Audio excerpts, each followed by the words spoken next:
So this reading is from, hang on.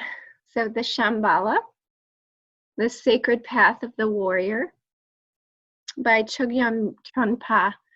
And it's from the Buddhist tradition, but I thought was really relevant. It's the chapter is called Fear and Fearlessness. In order to experience fearlessness, it is necessary to experience fear. The essence of cowardice is not acknowledging the reality of fear. Fear can take many forms. Logically, we know we can't live forever. We know that we are going to die, so we are afraid. We are petrified of our death. And on another level, we are afraid that we can't handle the demands of the world. This fear expresses itself as a feeling of inadequacy. We feel that our lives are overwhelming and confronting the rest of the world is overwhelming. Then there is an abrupt fear or panic that arises when new situations occur and suddenly in our lives.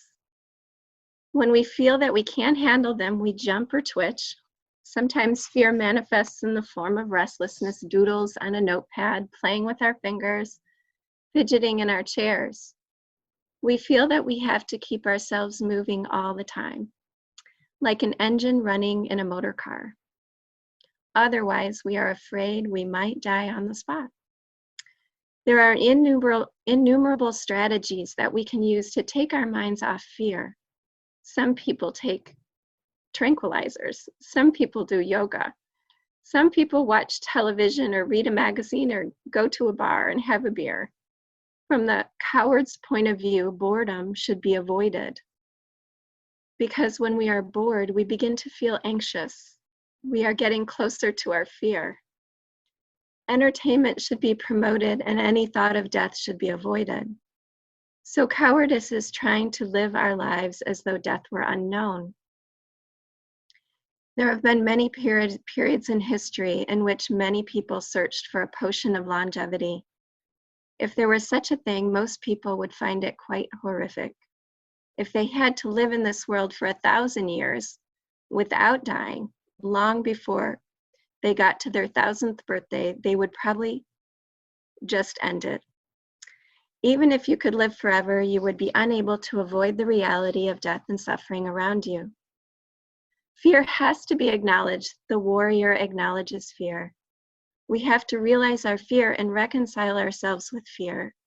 We should look at it, at how we move, how we talk, how we conduct ourselves, how we chew our nails, how we sometimes put our hands in our pockets uselessly.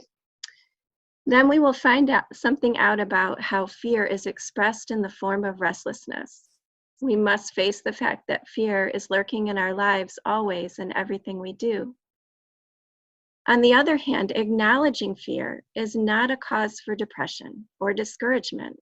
Because we possess such fear, we also are potentially entitled to experience fearlessness. True fearlessness is not the reduction of fear, but going beyond it. Unfortunately, in the English language, we don't have one word that means that. Fearlessness is the closest term, but by fearless, we don't mean less fear, but go beyond the fear. Going beyond fear begins when we examine our fear, our anxiety, our nervousness, concern, and restlessness. If we look into our fear, if we look beneath its veneer, the first thing we find is sadness beneath the nervousness. Nervousness is cranking up, vibrating all the time. When we slow down, we relax with our fear. We find sadness, which is calm and gentle. Sadness hits you in your heart, and your body produces a tear. Before you cry, there is a feeling in your chest, and then after that, you produce tears in your eyes. You are about to produce rain or a waterfall in your eyes, and you feel sad and lonely and perhaps romantic at the same time. That is the first tip of fearlessness. going beyond the fear, and the first sign of real warriorship. You might think that when you experience fearlessness, you will hear the opening to Beethoven's Fifth Symphony, or see a great explosion in the sky, but it doesn't happen that way. In the warrior tradition, discovering fearlessness comes from working with the softness of the human heart. The birth of a warrior is like the first growth of a reindeer's horns. At first, the horns are very soft and almost rubbery, and they have little hairs growing on them. They are not yet horns as such. They are just sloppy growths with blood inside.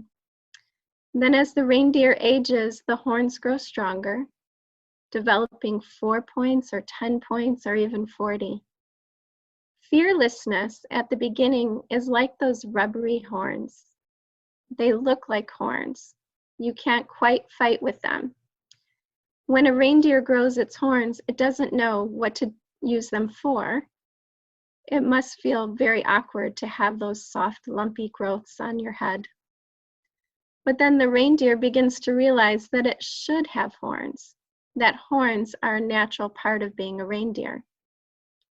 In the same way, when a human being first gives birth to the tender heart of warriorship, he or she may feel extremely awkward or uncertain about how to relate to this kind of fearlessness. But then as you experience this sadness more, you realize that human beings should be tender and open. So you no longer need to feel shy or embarrassed about being gentle. In fact, your softness begins to become passionate. You would like to extend yourself to others and communicate with them. When tenderness evolves in that direction, then you can truly appreciate the world around you. Sense perceptions become very interesting things. You are so tender and open already that you cannot help opening yourself to what takes place all around you. When you see red or green or yellow or black, you respond to them from the bottom of your heart. When you see someone else crying or laughing and being afraid, you respond to them as well. At that point, your beginning level of fearlessness is developing further into warriorship. When you begin to feel comfortable being a gentle and decent person, your reindeer horns no longer have little hairs growing on them. They're becoming real horns. Situations become very real, quite real, and on the other hand, quite ordinary. Fear evolves into fearlessness naturally, very simply, and quite straightforward. The ideal of warriorship is that the warrior should be sad and tender, and because of that, the warrior can be very brave as well. Without the heartfelt sadness, bravery is brittle. Without the heart, brittle like a china cup. If you drop it, it will break or chip. But the bravery of the warrior is like a lacquer cup, which has a wooden base covered by layers of lacquer. If the cup drops, it will bounce back rather than break. It is soft and hard at the same time. Namaste.